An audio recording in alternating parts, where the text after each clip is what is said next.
Right. Weird feeling. What was the hardest adjustment you had to face? The hardest adjustment? What, with having kids? Yeah, period.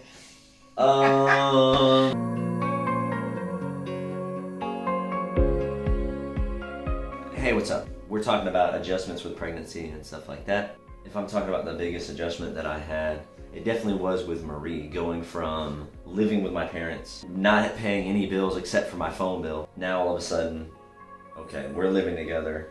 Your sister moves in. We have a baby. The biggest change of my life is when my mom passed. Oh yeah, 3 weeks after. Right. It was rough for you. It really was. Like I saw you struggle back then. Trust me. Yeah. I'm glad I was mature already to understand. I saw you struggle. It was really hard. It's coffee. Yep. Okay. I saw Yeah. you. So I definitely was a little boy. Yeah, And then I was like, all right, now I'm paying my own Not rent. a little boy, but a boy. I was a boy. I had a job making like, what was I making? Like 300, like 250, 300 bucks a week. Like, It was a little over 300 a week. no, because when I started, it was 950. Yeah, but you didn't have a kid when you started. Yeah, I know. Yeah. I was living at home with my parents. Yeah.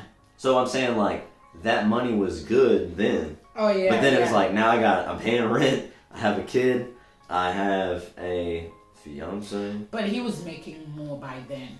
Yeah, I mean, obviously. Almost double that. Yeah, we're not focusing on work, but I'm saying like, I went from not having a lot of money to now all these responsibilities is what I'm saying. Yeah. The only thing I was responsible for was my motorcycle payment and my car and my cell phone. Truthfully, the biggest change was becoming a new dad and losing my mom relatively close together. And he had to go from like a boy to a man. Like life didn't give him choice. Yeah, there was no transition. Life didn't give him any choice. He had to, especially for someone who grew up like he didn't have like too much challenge growing up. You know, mom and dad. Life was pretty decent. You know, so then all of that happened. It's like I need to become a man. I have to. Yeah, I had no transitionary period. It Yeah. was like, it's like, ha ha ha, life's great. Now you got a kid. Your mom died. You're a man. Yeah. But no, for me, the adjustment that I had to make with pregnancies, it's always different. The first one, it was more mental. It was like it was a mental battle, dude. You have no idea what was going through my mind. Like, it was a mental, I didn't want to let go. It's like, Let go of what? my body. I'm like, Oh. my body is going to be trashed. I just, Hey. I was like, oh God, why? We all know that didn't happen.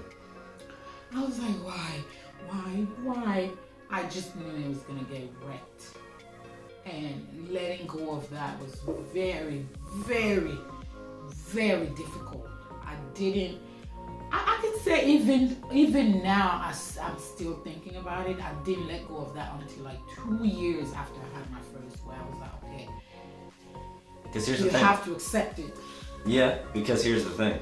About 2 years after Marie was born, you even said yourself that you were in your prime. You were like the hottest. Yeah, that's That what was I'm saying. after- I had to accept because Yeah. I was working, you know, not working like too much, but like my weight has always been something I paid attention so much. So I was making sure I'm within the range that it's acceptable for me, you know. So I was back to that. My skin was glowing. One thing about that is like pregnancy, for some reason, my first 2 girls, like pregnancy, like my skin is glowing, my hair is glowing, my nails is glowing. So it's like, I don't get like the ugly mask. Sorry. So, it wasn't something I had to adjust to. Most of my adjustment with my first one was like more mental. I guess we were young too, you know. Yeah. It wasn't a plain baby, and it was just like, here we are. We were so in love. Right. In fact, Marie's birthday is March 15th, 2016. So I was... 23. Nah, because I was 20. No, how the fuck was I not 20? 2016, I'm sorry. Yeah, I was about to turn 23 when she was born. And then I turned 23 and we got married the same year. Yeah. So, yeah, big, huge transitions. I went from having a girlfriend to having a fiance to having a baby. To becoming a husband. To becoming a husband. And losing my mom in the same year. Yeah. Yeah. 2016 was definitely one of those rough ones, but Yeah. as far as like the transition, like, okay, so I have the baby, we're married, we're living together. Our lease was up on our house that we were renting, and we moved back in with my dad, so that was another adjustment. Like going from being a boy in the house to leaving, having my own experience for not even a year, to then coming back, feeling like a bit of a failure because I'm like thinking that was supposed to be me leaving the house, and then here I am again. But we did that for your dad though, because Yeah. mom was no longer there, so he needed someone at home. I understand the reasoning why we did it, but I'm just telling you how I felt. I Okay. felt like, Okay. damn, this is a step back, because not only, growing up, my dad always said, hey, if you move out and move back in, you're gonna have to pay rent. And I was paying rent when I moved back in. I had less space. I felt like less freedom in the It was house. cramped, Yeah. It was. I felt like I had less space and less freedom in the house I grew up in. Yeah. And now I'm paying for it Yeah. as well. Yeah. So it just didn't work out. Yeah. We were arguing all the time. I think me and my dad fought. Like, he was in my face about a lot of stuff. Overall speaking, I still feel like we were still like in a happy phase. We were still Oh, yeah. We were still kind of like on cloud nine, even though we had some adjustment to make. It wasn't like the roughest. Yeah. We've had the roughest, but it was nothing compared to the second, like. Oh. It was the Okay, adjustment we had to make was nothing compared to the second. Yeah, let me clarify, okay? So with the pregnancy and having a baby, the adjustment for the first one was a lot to do with being parent for the first time And growing up for me. Even for me, because I had to let go of like, the young girl mentality where you're all about yourself, your body, and just let go of that. I had to grow also mentally. Yeah. Yeah. For the second pregnancy, Bella, this was in late 2008 and 18, and she was born December 2019. So It was conceived within the same year. no, I know, it was February. Yeah. Trust me on it. Or February, March. Trust me on it. But the reason why I'm saying 2018 is because in 2018 we both quit our jobs. Yeah. At the end of 2018. Don't do that. No plan. Lived off the 401k for like a year. But we didn't have jobs. I started working at like a car wash or something. So with the second one, when it came to the pregnancy itself, I felt like the pregnancy was smooth. Yeah, I mean, I was dealing with RA by then. Yeah. With arthritis. So it was also, once again, it's hard mentally. Check out the previous video that we just put up where Tatiana talks a little bit more about rheumatoid arthritis while being pregnant. So Yeah. check that out, and she goes into a lot more detail about the struggle she felt during that pregnancy. Yeah. But the whole transition for that one was the what's the livelihood? Yeah. Our livelihood, our Yeah. foundation, because Yes. money was scarce. Yeah. Very scarce Yeah. for like 2 years. It wasn't until the beginning of 2021 that I got like, okay, this entrepreneurial journey that I went on, and that's a video in and of itself. Yeah. The entrepreneurial journey that I went on. Was for a 2 failure. Let's just say, let's just call it what it was. I learned a lot. Well, yeah, knowledge came in, and it's not like a give up completely. It's like, okay, maybe we take a step back and then deal Readjust. with the family situation, Yeah. and then readjust. Yeah, I wasn't for the second one, so it was all, I felt like a lot on me when it came to the livelihood of the whole family. Mm-hmm. That's when I really was feeling like I was getting my mettle tested, because I wasn't providing like I should have, mainly because I was focusing on these different ventures that I was going down. And eventually I got to a point where I was like, okay, I can't do any of this stuff right now. It's not something that is To bring food on the table. right. It's not vital. It's not fruitful enough for what I need it to be right now. Yeah. I remember not having, I think I had like $50 in my bank account when we were at the hospital getting the C-section done in December 18th of 2019. And I needed to get a close on a sale to be able to have money in my account for before the end of the year. And it was December 18th. The last day to close the deal was the 20th before I got paid, for me to get paid that week. And the guy texted me while I was at the hospital. He was like, hey man, come by, let's do the contract, it's all good. But I would like to wait till after the first of the year before we do the project. And I sat in my car driving to go get the contract signed in tears, knowing that I would not have any money in my account when my daughter was born. It didn't end right there. It was just the beginning. That was just the beginning. It was just the beginning of a tumultuous downfall. And through all of that, like there's no intimacy. Another part of the adjustment, there's no intimacy. It's just not.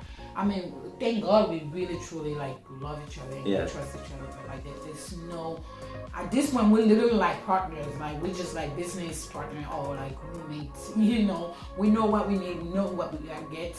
Gotta make sure the kids are fed. Like that was like mostly the focus. Like at this point, there's no like, oh my God. Oh yeah, we're lovey dovey dovey. None of that. Because like, and I'm gonna be super. And this is again could lead into another video. Super vulnerable right now. Right. During 2020, we probably had sex like 5 times. The whole year. Yeah. All of that wasn't just due to like the living situation. It was also due to my rheumatoid arthritis, like I talked about in the other video. I was like in the lowest that I could have ever been. So it had to do with that, and obviously he was feeling like. Yeah. He wasn't being the man that he thought he was gonna be by his second child. So he was definitely feeling like. In 2019, that would be. I was 26. Yeah. 20, 21, 22, 23. Yeah, I was 26 because I turned 30 this year. And fellas, I'm going to tell you this right now. It's definitely true. You don't know who you are or what you want to do with your life in your 20s. So try a bunch of stuff and hope something that hits because now I feel like we're really in a great spot. Because I basically understood that. Not like a great, we're secure. Yeah, we're definitely secure. Yeah. Yes. To the point where we feel like, okay, hey, we've learned some things on this crazy life that we've had so far that we could pass on to you guys. Yeah. So the number one thing that I want to say is when it comes to a lot of these life dynamics and these transitions that you're going to find yourself in, everybody does. Yeah. The main thing is have a goal in mind and a purpose to push towards and also someone to go through it with because that's invaluable. Yeah. You know, you can't put a price on having somebody that's willing to go through hell with you and want to be with you on the other side. And it's not easy. Again, 4 times. I mean, in 2020, pregnancy would definitely bring some adjustment, regardless. It would definitely. And I remember, speaking of that, my first, Marie, it was really hard for her adjusting to having a sister because she was there for like 3 years. It was just her, and it's just now maybe like 6 months ago where I can fully see her, fully accepting and fully dedicated to my sister. It took her a very long time to adjust.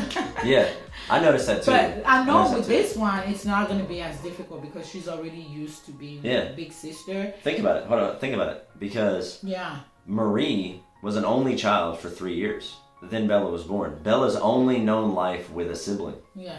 And the same thing. This baby boy will only know life with 2 older sisters. Yeah. So with the kids, I think they'll be okay. The second pregnancy, like the adjustment was hard for Marie, but with the kids, I think they'll be okay. Speaking of the household, now that I stay at home by myself and he's gone all day, that is gonna be a big one. I think about it, I anticipate, and I'm like, whew, how am I gonna manage that? And then one is going to school.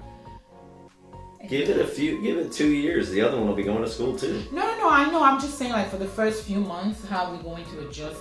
I mean, to the baby. Obviously, that's going to be a video of itself when it's time. But, like, pregnancy-wise, so far, no big adjustment. Obviously, it's always the body. You know, the hips are spreading.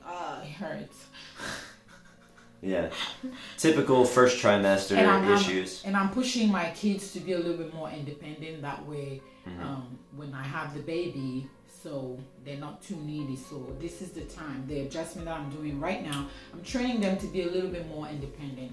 so that I have a little bit more time to dedicate to the needy one. Boom, right there. So when having a second or third kid, you just hit on something that is a great way to make it easier for you, the mother or father. Kids love it. They love that freedom. The structure. Yeah, they love it. They love structure. So I can't remember who said this, but they said everything that you have in your life right now, you previously didn't have it, but you wanted it. Yeah. And that's why you work towards what you have right now. So anything in the future, if you're working towards it, understand that changes have to happen. If you want to get a bigger house, get a ability to go on vacation, stuff like that, new car, you have to make some sacrifices, adjustments come along. Yeah. And as long as you have that mindset of, okay, no matter what hits me, I know that I'm strong enough to get through it, you'll be good. And again, I mean, for me, my tip is like the sooner you accept the changes that come, honestly, because that's been like my biggest struggle, accepting the changes. Mm-hmm. That's something I didn't know. So accepting it, the sooner you do, the better life will be. That's my tip. Boom. Yeah. There you go. Black Pandas. Check us out in the next episode. Yeah, I hope this was you got something out of this. If not information, but maybe entertainment. Yeah. Hey, the biggest thing that I would say is let us be. I am such a cornball. Dude, she is. Let us be an example that, and again, you'll get more insight on this in the future. Again, tease for future videos about how low life can drag you, and then how you'll be able to come out on the other side. Yeah. Just don't give up hope. Yeah. All right. See you in the next episode.